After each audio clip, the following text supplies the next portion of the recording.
L'élection d'un nouveau pape est très codifiée. Tout se déroule ici, dans la chapelle Sixtine, chef-d'œuvre de la Renaissance italienne. L'édifice religieux se situe au cœur du Vatican, juste à côté de la basilique Saint-Pierre. La chapelle Sixtine est célèbre pour ses fresques extraordinaires et sa voûte peinte par Michel-Ange il y a 500 ans. C'est dans ce décor majestueux que les cardinaux vont élire le nouveau pape. Après la messe d'introduction, les portes sont fermées et le conclave peut commencer. Les cardinaux prêtent un serment de secret absolu sur les délibérations, sous peine d'être excommuniés. Ils sont alors isolés du monde extérieur. Seuls les cardinaux de moins de 80 ans peuvent participer au vote. Ils ne peuvent pas voter pour eux-mêmes.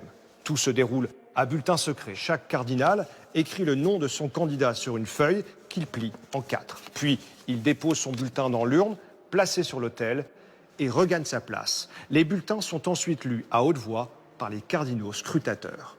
Si aucun nom ne rassemble 2/3 des suffrages, un nouveau tour est organisé, et ainsi de suite jusqu'à ce que les cardinaux se mettent d'accord.